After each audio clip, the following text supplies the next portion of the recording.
का आरंभ गणपति पूजन से न हुआ। श्री गणेश जी का जन्म और उन्हें हाथी का सिर कैसे मिला, ये कहानी हमारे हिंदू पुराणों में एक रोचक प्रसंग है। इस रोचक प्रसंग को प्रस्तुत किया है कलाकार पासवान ने। एक दिन जब भगवान शिव कैलाश पर्वत पर नहीं थे और माता पार्वती नहाने की तैयारी कर रही थी, तब उन्होंने सोचा, पुत्र गणेश। जी माँ। देखो पुत्र, मैं स्नान गृह में स्नान करने जा रही हूँ। तुम द्वार पर बैठो और जब तक मैं ना कहूँ किसी को भी अंदर मत आने देना। जो आज्ञा माते, मैं किसी को भी अंदर आने नहीं दूंगा। आप निश्चिंत होकर स्नान करें। कहीं खेलने में भूल तो नहीं जाओगे? नहीं माँ, आप चिंता ना करें।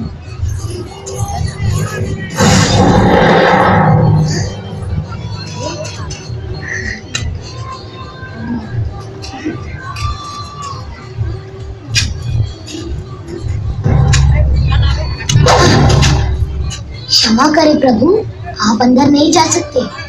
नन्हे बालक, तुम कौन हो और मेरा रास्ता क्यों रोक रहे हो? मैं गौरी पुत्र गणेश हूँ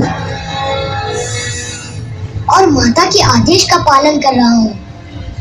उनका आदेश है कि जब तक वो आज्ञा ना दे, किसी को भी भीतर आने ना दिया जाए। गौरी पुत्र, तब तो यह आदेश मेरे लिए नहीं है, क्योंकि मैं गौरीपति शिव शंकर हूँ।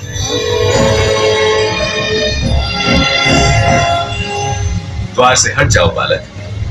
कदापि नहीं। जब तक माँ आज्ञा नहीं देती, मैं किसी को भी भीतर जाने नहीं दूंगा। जिद मत करो नादान बालक, सामने से हट जाओ। ये असंभव है। देखो, तुम मेरे क्रोध को नहीं जानते। रास्ता छोड़ो, वरना परिणाम अच्छा नहीं होगा।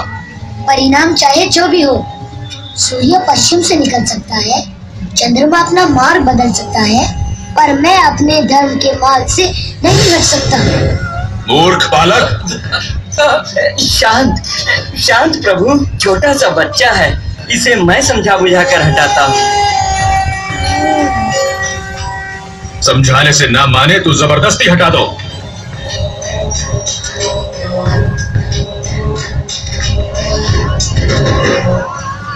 बालक गणेश, तुम मेरे स्वामी का गुस्सा नहीं जानते। बातें मत बनाओ। हिम्मत है तो मुझे हटा कर दिखाओ।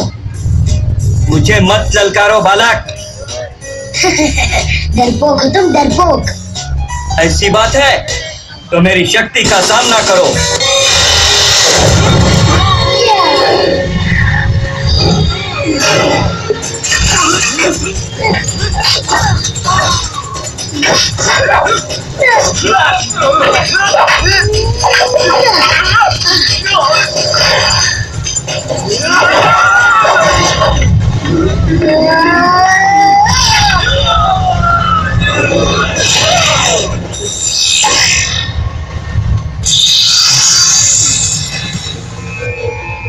अनर्थ, घोर अनर्थ। ये क्या मूर्खता है?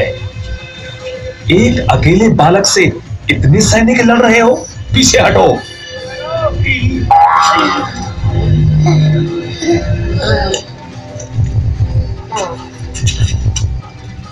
पुत्र गणेश, आपको भी इस तरह हट नहीं करनी चाहिए। हट मैं नहीं, पिताजी कर रहे हैं। तुम्हें पिता की आज्ञा का पालन करना चाहिए। मार्ग से हट जाओ। पिता की आज्ञा का पालन करूंगा तो माँ की आज्ञा का क्या होगा? और माँ का आदेश मैं कभी नहीं टाल सकता। जिद मत करो, बड़ों की बात मानते हैं। द्वार से हट जाओ। मेरे लिए सबसे बड़ा स्थान माँ का है, मैं नहीं हटूंगा। इसे युक्ति से हटाना पड़ेगा, अन्यथा यदि भगवान शंकर को क्रोध आ गया तो अनर्थ हो जाएगा। देखो बालक, मेरी बात मानोगे तो तुम्हें पुरस्कार दूंगा। पुरस्कार का लालच देकर आप मुझे बहलाना चाहते हैं?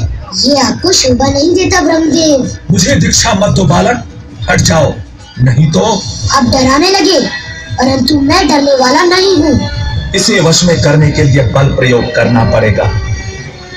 तुम्हें दंड देना ही पड़ेगा।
स्वामी ने मेरे पुत्र का वध कर दिया।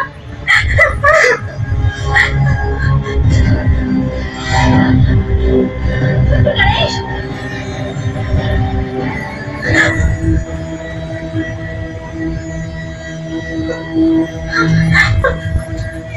पुत्र गणेश,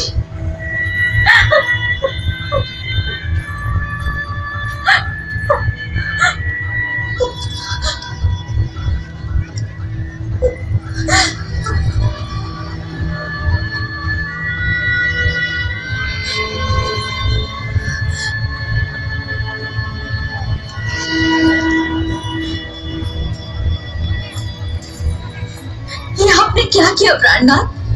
क्रोध में अपने ही पुत्र का वध कर दिया और आप सब देवगण चुपचाप खड़े ये तमाशा देखते रहे।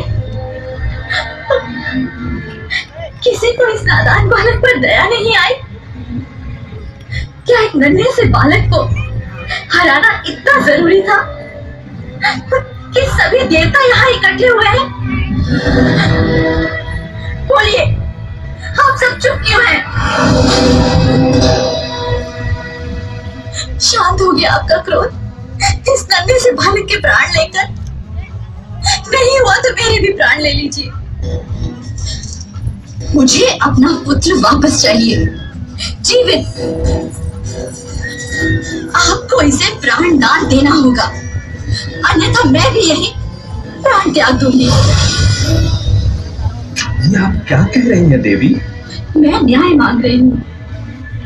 मेरा पुत्र निर्दोष था, वो मेरी आज्ञा का पालन कर रहा था। क्षमा करें देवी, ये असंभव है। तो मेरा जीवित रहना भी असंभव है। यदि इसी समय मेरे पुत्र को पुनर्जीवित नहीं किया गया तो मैं भी प्राण त्याग दूंगी। वास्तव में देवी पार्वती का आग्रह अनुचित नहीं है। क्रोध में आपने जो अनुचित कार्य किया है उसका यही प्रायश्चित हो सकता है भोलेनाथ। अहंकार त्याग कर देवी पार्वती की प्रार्थना स्वीकार कीजिए भोलेनाथ। ये संभव नहीं है। मेरे शस्त्र के प्रहार से जो सर धड़ से अलग हो गया वो फिर से जोड़ा नहीं जा सकता।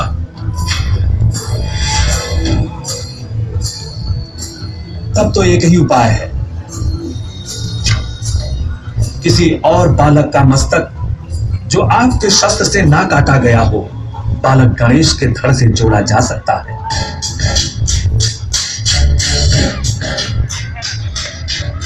सोचने में समय नष्ट मत कीजिए, तुरंत अपने गणों को आदेश दीजिए।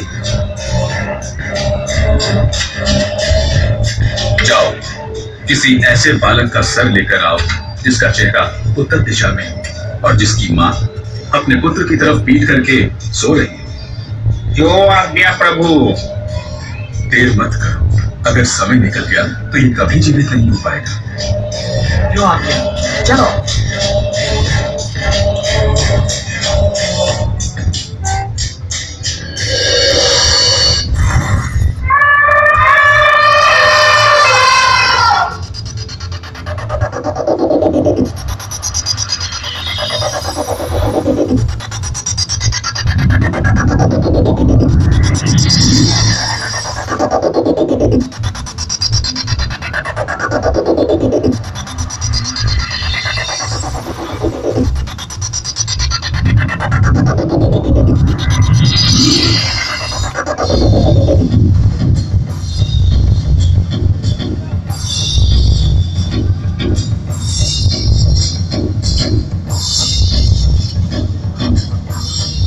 अरे मूर्खों, ये क्या ले आए?